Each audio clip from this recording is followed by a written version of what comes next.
Hi everyone, tonight's story is taken from Tales of Dragons and Monsters by Miles Kelly.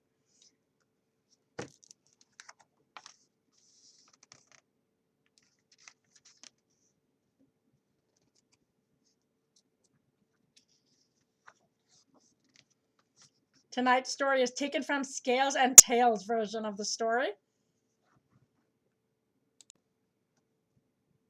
The story that we're reading this evening is from Hercules and the Hydra by R.E. Francione.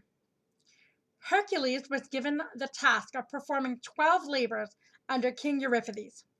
The second of these labors is to kill the terrible 12-headed monster, the Hydra. The hydra was a huge water snake which lived in Lake Lerna, from where it used to go forth and find humans to eat. It had 100 heads, and from each of its 100 mouths darted a forked tongue of flame, dripping with poison.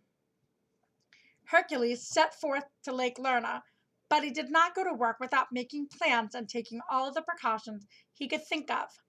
He remembered the thickness and toughness of the Nemean lion's skin, which he had just killed, so he had it made into a sort of cloak, which served him for armor better than brass or steel. He also made a young oak tree into a regular club, which became his favorite weapon. And instead of going alone, he took with him his friend and cousin, Aloas, to act as his squire.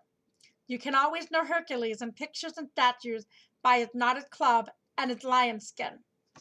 It was easy enough to find the Hydra, only too easy. It had its nest in a foul swamp, the air of which its breath turned to poison. Giving Alois his other weapon to hold, Hercules attacked the Hydra with his club alone, trusting his lion skin to protect him from the creature's fangs. With a tremendous blow, he crushed one of the Hydra's 100 heads, leaving 99 more to destroy if he could only hold out so long. That was bad enough to think of, but to his dismay, out of the crushed head sprang 2 new living heads. Then out of each of these,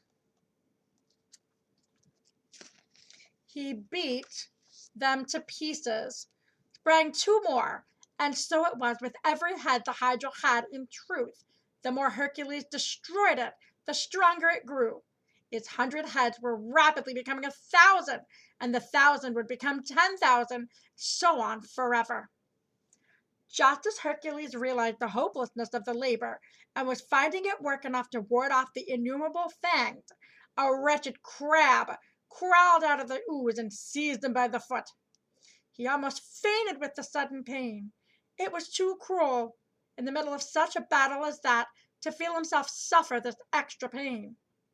However, he crushed the crab under his heel, and stopping killing the heads, contented himself with defense, while he thought what could possibly be done. Those first 100 heads must all have come from one head, thought he. They could not grow like that without a root. So, if I could only destroy the root, they would stop growing. This is my mistake. I am fighting only with what I see, instead of going to the root of things and attacking the evil there.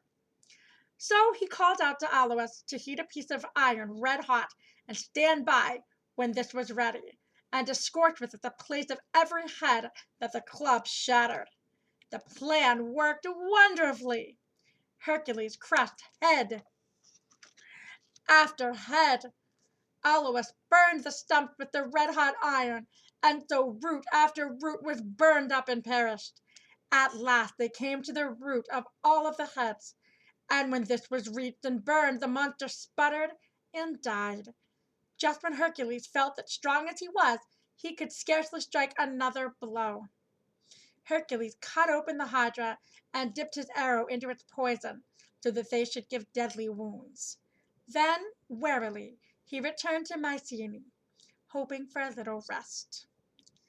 And that is the story of Hercules and the Hydra.